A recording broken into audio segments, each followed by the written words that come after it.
आप सभी को मेरा नमस्कार। प्रस्तुत है मुंशी प्रेमचंद जी की कहानी परीक्षा। जब रियासत देवगढ़ के दीवान सरदार सुजान सिंह बूढ़े हुए तो परमात्मा की याद आई।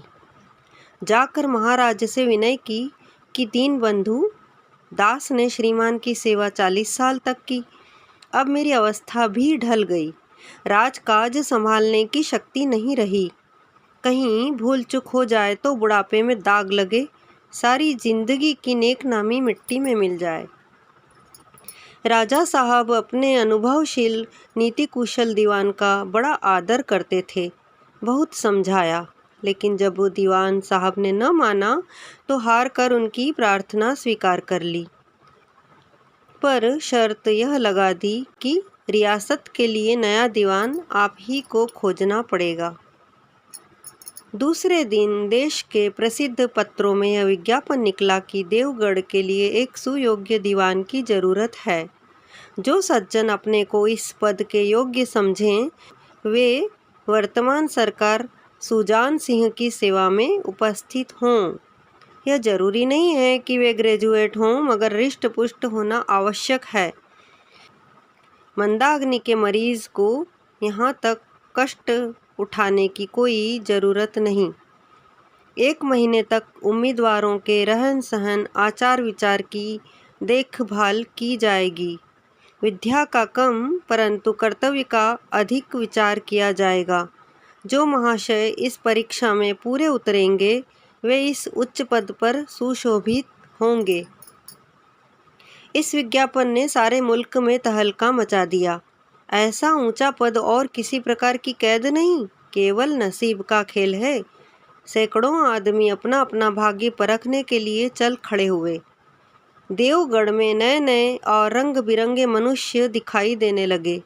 प्रत्येक रेलगाड़ी से उम्मीदवारों का एक मेला सा उतरता। कोई पंजाब से चला आता था, कोई मद्रास से, कोई नई फैशन का प्रेमी, कोई पुरानी सादगी पर मिटा हुआ। पंडितों और मौलवियों को भी अपने अपने भाग्य की परीक्षा करने का अवसर मिला। बेचारे सनद के नाम रोया करते थे। यहाँ उसकी कोई ज़रूरत नहीं थी। रंगीन एमा में चोगे और नाना प्रकार के अंगरखे और कंटोप देवगढ़ में अपनी सजधज दिखाने लगे, लेकिन सबसे विशेष संख्या ग्रेजुएटों की थी, क्योंकि सनद की कैद न होने पर भी सनद से पर्दा तो ढका रहता है। सरदार सुजान सिंह ने इन महाअनुभवों के आदर सत्कार का बड़ा अच्छा प्रबंध कर दिया था। लोग अपने अपने कमरों में बैठे हुए रोजेदार मुसलमानों की तरह महीने के दिन गिना करते थे। हर एक मनुष्य अपने जीवन को अपनी बुद्धि के अनुसार अच्छे रूप में दिखाने की कोशिश करता था। मिस्टर 9 बजे दिन तक सोया करते थे। आजकल वे बगीचे में टहलते हुए उषा का दर्शन करते थे। मिस्टर को हुक्का पीने की लत थी। आजकल बहुत रात गए किवाड़ बंद करके अंधेरे में सिगार पीते थे। मिस्टर और से उनके घरों पर नौकरों की नाक में दम था। लेकिन ये सज्जन आजकल आप और जनाब के बगैर नौकरों से बातचीत नहीं करते थे। महाशय क नास्तिक थे, हक्सले के उपासक, मगर आजकल उनकी धर्मनिष्ठा देखकर मंदिर के पुजारी को पदच्युत हो जाने की शंका लगी रहती थी। मिस्टर को किताब से घृणा थी, परंतु आजकल वे बड़े बड़े ग्रंथ देखने पढ़ने में डूबे रहते थे। जिससे बात कीजिए वह नम्रता और सदाचार का देवता बना मालूम देता था। शर्मा जी घड़ी रात से ही वेद मंत्र पढ़ने में लगते थे और मौलवी साहब को नमाज और तलावत के सिवा और कोई काम न था। लोग समझते थे कि 1 महीने का झंझट है, किसी तरह काट लें, कहीं कार्य सिद्ध हो गया तो कौन पूछता है। लेकिन मनुष्यों का वह बूढ़ा जोहरी आड़ में बैठा हुआ देख रहा था कि इन बगुलों में हंस कहाँ छिपा हुआ है। एक दिन नए फैशन वालों को सूझी कि आपस में हॉकी का खेल हो जाए। यह प्रस्ताव हॉकी के मंझे हुए खिलाड़ियों ने पेश किया। यह भी तो आखिर एक विद्या है, इसे क्यों छिपा रखें? संभव है कुछ हाथों की सफाई ही काम कर जाए। चलिए, तय हो गया। फील्ड बन गई, खेल शुरू हो गया और गेंद किसी दफ्तर के अप्रेंटिस की तरह ठोकरें खाने लगा। रियासत देवगढ़ में खेल बिल्कुल निराली बात थी। पढ़े लिखे भले मानुस लोग शतरंज और ताश जैसे गंभीर खेल खेलते थे। दौड़ कूद के खेल बच्चों के खेल समझे जाते थे। खेल बड़े उत्साह से जारी था। धावे के लोग जब गेंद को लेकर तेजी से उड़ते तो ऐसा जान पड़ता था कि कोई लहर बढ़ती चली आती है। लेकिन दूसरी ओर के खिलाड़ी इस बढ़ती हुई लहर को इस तरह रोक लेते थे कि मानो लोहे की दीवार है। संध्या तक यही धूमधाम रही। लोग पसीने से तर हो गए। खून की गर्मी आँख और चेहरे से झलक रही थी। हाँफते हाँफते बेदम हो गए, लेकिन हार जीत का निर्णय न हो सका। अंधेरा हो गया था। इस मैदान से जरा दूर हटकर एक नाला था। उस पर कोई पुल न था। पथिकों को नाले में से चलकर आना पड़ता था। खेल अभी बंद ही हुआ था और खिलाड़ी लोग बैठे दम ले रहे थे कि एक किसान अनाज से भरी हुई गाड़ी लिए उस नाले में आया। लेकिन कुछ तो नाले में कीचड़ था और कुछ उसकी चढ़ाई इतनी ऊंची थी कि गाड़ी ऊपर न चढ़ सकती थी। वह कभी बैलों को ललकारता, कभी पहियों को हाथ से ढकेलता, लेकिन बोझ अधिक था और बैल कमज़ोर। गाड़ी ऊपर को न चढ़ती, और चढ़ती भी तो कुछ दूर चढ़कर फिर खिसक कर नीचे पहुंच जाती। किसान बार बार जोर लगाता और बार बार झुंझला कर बैलों को मारता, लेकिन गाड़ी उभरने का नाम न लेती। बेचारा इधर उधर निराश होकर ताकता, मगर वहाँ कोई सहायक नजर न आता। गाड़ी को अकेले छोड़कर कहीं जा भी नहीं सकता। बड़ी आपत्ति में फंसा हुआ था। इसी बीच में खिलाड़ी हाथों में डंडे लिए घूमते घामते उधर से निकले। किसान ने उनकी तरफ सहमी हुई आँखों से देखा, परंतु किसी से मदद मांगने का साहस न हुआ। खिलाड़ियों ने भी उसको देखा, मगर बंद आँखों से, जिनमें सहानुभूति न थी। उनमें स्वार्थ था, मद था, मगर उदारता और वात्सल्य का नाम भी न था। लेकिन उसी समूह में एक ऐसा मनुष्य था जिसके हृदय में दया थी और साहस था। आज हॉकी खेलते हुए उसके पैरों में चोट लग गई थी। लंगड़ाता हुआ धीरे धीरे चला आता था। अकस्मात उसकी निगाह गाड़ी पर पड़ी। ठिठक गया। उसे किसान की सूरत देखते ही सब बातें ज्ञात हो गई। डंडा एक किनारे रख दिया, कोट उतार डाला और किसान के पास जाकर बोला, मैं तुम्हारी गाड़ी निकाल दूं? किसान ने देखा एक गठे हुए बदन का लंबा आदमी सामने खड़ा है। झुक कर बोला, हुजूर, मैं आपसे कैसे कहूँ? युवक ने कहा, मालूम होता है तुम यहाँ बड़ी देर से फंसे हो। अच्छा, तुम गाड़ी पर जाकर बैलों को साधो, मैं पहियों को ढकेलता हूँ। अब भी गाड़ी ऊपर चढ़ जाती है। किसान गाड़ी पर जा बैठा। युवक ने पहिए को जोर लगाकर उकसाया। कीचड़ बहुत ज़्यादा था।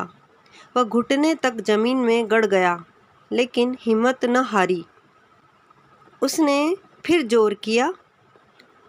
उधर किसान ने बैलों को ललकारा। बैलों को सहारा मिला। हिम्मत बंध गई। उन्होंने कंधे झुकाकर एक बार जोर किया तो गाड़ी नाले के ऊपर थी।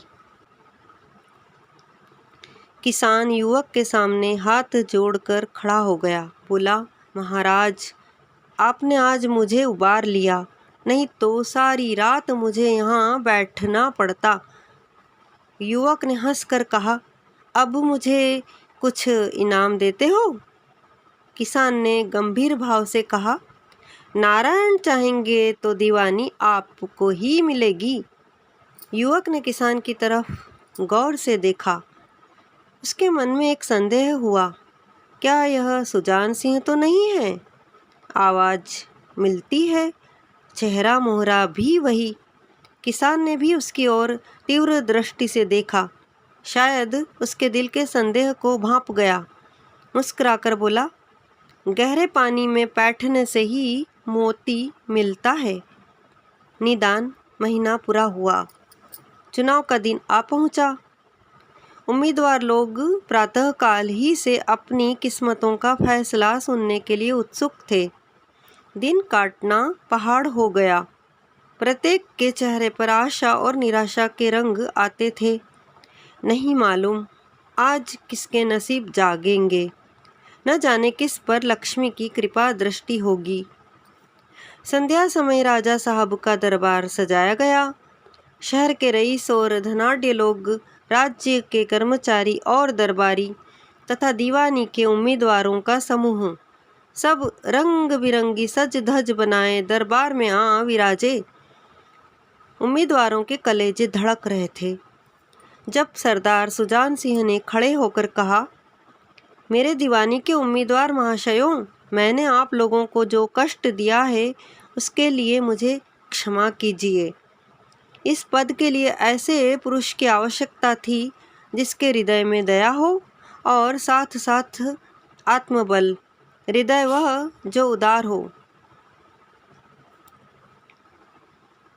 इस पद के लिए ऐसे पुरुष की आवश्यकता थी जिसके हृदय में दया हो और साथ साथ आत्मबल, हृदय वह जो उदार हो, आत्मबल वह जो आपत्ति का वीरता के साथ सामना करे। और इस रियासत के सौभाग्य से हमें ऐसा पुरुष मिल गया। ऐसे गुण वाले संसार में कम हैं, और जो हैं वे कीर्ति और मान के शिखर पर बैठे हुए हैं। उन तक हमारी पहुंच नहीं। मैं रियासत के पंडित जानकीनाथ सा दीवान पाने पर बधाई देता हूँ। रियासत के कर्मचारियों और रईसों ने जानकीनाथ की तरफ देखा। उम्मीदवार दल की आंखें उधर उठी, मगर उन आंखों में सत्कार था, इन आंखों में ईर्ष्या। सरदार साहब ने फिर फरमाया, आप लोगों को यह स्वीकार करने में कोई आपत्ति न होगी कि जो पुरुष स्वयं जख्मी होकर भी एक गरीब किसान की भरी हुई गाड़ी को दलदल से निकालकर नाले के ऊपर चढ़ा दे, उसके हृदय में साहस, आत्मबल और उदारता का वास है। ऐसा आदमी गरीबों को कभी न सतावेगा। उसका संकल्प दृढ़ है। जो उसके चित्त को स्थिर रखेगा, वह चाहे धोखा खा जाए परंतु दया और धर्म से कभी न हटेगा। धन्यवाद। कहानी में अंत तक बने रहने के लिए आपका बहुत बहुत आभार। यह कहानी बाल साहित्य के अंतर्गत आती है और प्राय विद्यालय की शिक्षा में हिंदी विषय में इसका समावेश किया जाता है। प्रेमचंद जी की यह कहानी आपको कैसी लगी, प्लीज़ हमें वीडियो में कमेंट्स करके अवश्य बताइएगा। और यदि कहानी पसंद आए तो हमारे चैनल को लाइक, वीडियो को शेयर एवं चैनल को सब्सक्राइब अवश्य कीजिएगा। कहानी सुनने के लिए एक बार फिर से आपका बहुत बहुत आभार। धन्यवाद।